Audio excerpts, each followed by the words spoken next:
Marilyn Monroe lay in a hospital bed. She was bleeding, in pain, crying. Arthur Miller, her husband, sat beside her, holding her hand, not knowing what to say. A doctor entered the room. His face was somber. "Mrs. Miller, I'm sorry. We did everything we could, but we couldn't save the pregnancy." Marilyn already knew. She'd felt it. The moment her baby died inside her, the emptiness, the loss. "Can I try again?" she asked. "Can I have another baby?" The doctor hesitated. "It's possible, but your condition makes it difficult. The endometriosis, the scarring, your body, it's not ideal for carrying a child." Marilyn turned her face to the wall, silent tears streaming down her face. This was her second miscarriage, but it wouldn't be her last. This is the story of Marilyn Monroe's greatest tragedy. Not her fame, not her scandals, not even her death, but the children she desperately wanted and never had. Marilyn Monroe always wanted to be a mother, from the time she was a little girl. Growing up in foster homes, watching other children with their mothers, she'd dream, "One day, I'll have my own children, and I'll love them. I'll never abandon them. Never." But that dream would remain just that, a dream, never a reality. Marilyn's first pregnancy happened in 1954. She was married to Joe DiMaggio, the baseball legend. They'd been married for 9 months. The marriage wasn't happy. Joe was jealous, controlling. He hated Marilyn's career, hated the way men looked at her, hated that she was more famous than him. But when Marilyn found out she was pregnant, everything changed. For a moment, they were both happy. "We're going to have a baby," Marilyn told Joe. She was glowing, excited. Joe smiled, a rare, genuine smile. A baby, our baby. For the first time in months, they felt connected, like maybe their marriage could work. But it didn't last. A few weeks later, Marilyn started bleeding. She was filming The 7-Year Itch, the famous scene with the white dress over the subway grate. Joe was there that day, watching hundreds of men gawk at his wife, whistling, shouting. It enraged him. That night they fought, screaming, yelling. Joe pushed her. Marilyn fell. The next day she miscarried. She never told Joe it was because of the fall. But she always wondered, if they hadn't fought, if he hadn't pushed her, would she still have her baby? They divorced 2 months later, and Marilyn was alone again. In 1956, Marilyn met Arthur Miller, a famous playwright, intellectual, serious, the opposite of Joe DiMaggio. Arthur saw Marilyn differently, not as a sex symbol, but as a person, an intelligent, complex woman who'd been underestimated her whole life. They fell in love, got married, and Marilyn was happy, really happy. "Arthur understands me," she told a friend. "He sees who I really am." And more importantly, Arthur wanted children, too. "We'll have a family," he told her, "a real family." Marilyn was thrilled. This was her chance, to be the mother she never had, to give a child the love she'd never received. In August 1956, Marilyn got pregnant. She was ecstatic. She started planning, buying baby clothes, decorating a nursery, imagining her future. But in September, she miscarried again. She was devastated. Arthur held her as she cried. "We'll try again," he said. "It's okay. We'll try again." But Marilyn was terrified. "What if I can't? What if my body can't do this?" Arthur tried to reassure her, but deep down, Marilyn knew. Something was wrong with her. Something broken. The doctors confirmed it. Marilyn had endometriosis, a condition where tissue grows outside the uterus. It caused chronic pain, heavy bleeding, and made it nearly impossible to carry a pregnancy to term. "Can it be fixed?" Marilyn asked. "No, we can try treatments, surgery, but there's no guarantee."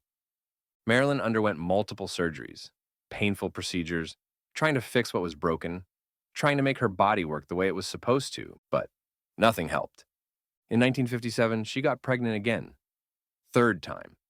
She was cautiously optimistic. "Maybe this time," she whispered to herself. But by this point, The stress was overwhelming. Her marriage to Arthur was deteriorating. He was distant, critical. He'd started writing about her in his notebooks, cruel things, calling her a disappointment. Marilyn found the notebooks, read what he'd written, and something inside her broke. The stress, the heartbreak, the betrayal. It was too much. She miscarried again. This time it was bad. She almost died. Lost so much blood that doctors weren't sure she'd survive. Arthur stayed by her bedside, but Marilyn could see it in his eyes. He blamed her for not being able to give him a child. After the third miscarriage, Marilyn spiraled. Depression, pills, alcohol. She couldn't function. Her therapist tried to help. Marilyn, you need to accept that motherhood might not happen for you. That doesn't make you less valuable. But Marilyn couldn't accept it. I'm supposed to be a mother. That's all I ever wanted. And I can't even do that. Why do you think you want to be a mother so badly? The therapist asked. Marilyn thought for a moment. Then tears started falling. Because I never had one. My mother was sick. She couldn't take care of me. And I spent my whole life wondering, was it my fault? Was I not good enough to keep? And now I'm doing the same thing. I can't keep my babies, just like my mother couldn't keep me. I'm broken, just like her. The therapist shook his head. You're not broken, Marilyn. Your body has a medical condition. That's not the same as being broken. But Marilyn didn't believe him. In her mind, she was failing at the one thing she wanted most. In 1958, during the filming of Some Like It Hot, Marilyn was barely holding it together. She'd show up late, forget her lines, disappear for hours. Director Billy Wilder was furious. She's impossible to work with, he complained. But Tony Curtis, her co-star, saw what was really happening. She's in pain, he said. Not physical pain, emotional pain. She's grieving. One day between takes, Marilyn sat alone in her dressing room. She was holding a small baby blanket, something she'd bought years ago, for a baby that never came. Tony knocked on the door. You okay? Marilyn quickly hid the blanket. I'm fine. No, you're not.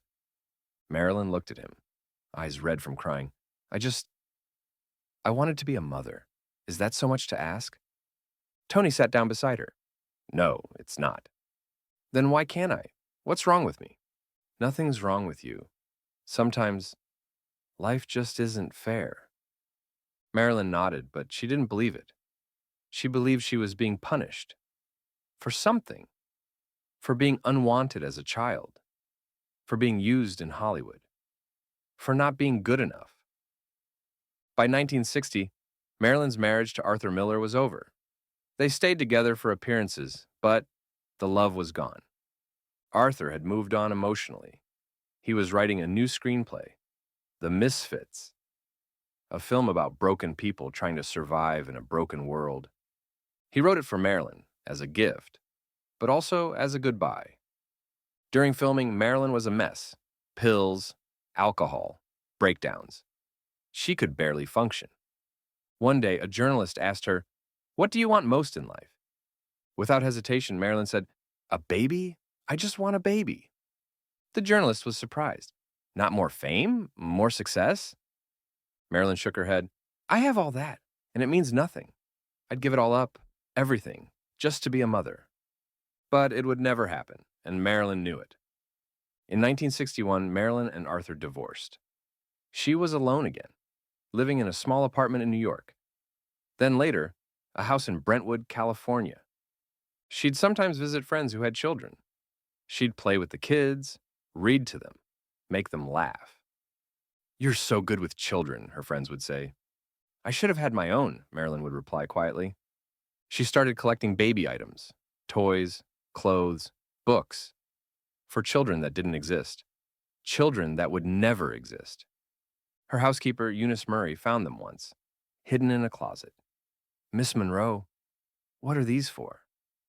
Marilyn smiled sadly. Just memories of what could have been. In her final year, 1962, Marilyn's obsession with motherhood intensified. She talked about adoption, about finding a way, about not giving up. "I'm 36," she told a friend. "I still have time, don't I?" Her friend didn't know what to say. Maybe. "But Marilyn, you need to take care of yourself first." But Marilyn couldn't take care of herself. The depression, the pills, the loneliness, it was consuming her. In one of her last interviews, she said, "I never understood why God made me a woman if I couldn't be a mother. What's the point?" On August 5th, 1962, when Marilyn died, investigators found something in her house. In a drawer beside her bed, a baby blanket. White, soft, never used. And a note, in Marilyn's handwriting. "For my baby, the one I'll never meet. I'm sorry I failed you. I'm sorry I wasn't strong enough. I love you. Even though you never existed, I love you." Today, when people talk about Marilyn Monroe, they talk about her beauty, her fame, her scandals, her relationships with powerful men. But they rarely talk about her greatest pain, the children she desperately wanted, the family she never had, the emptiness that fame could never fill. Marilyn Monroe wanted to be a mother more than anything else in the world. But her body betrayed her, over and over, 3 times, maybe more. And each loss broke her a little more, until there was nothing left to break. Some people say Marilyn died of an overdose, suicide, or accident. But those who knew her say she died of a broken heart, a heart that wanted to give love, to create life, to be the mother she never had, but couldn't. Marilyn Monroe never became a mother, but in her mind, she already was. To the children who never existed, the babies she lost, the family that could have been. And maybe that's the saddest part. Not that she died at 36, but that she spent her entire life mourning children who were never born. "I just wanted to be a mother," she said once. Was that too much to ask? For Marilyn Monroe, it was, and it destroyed her.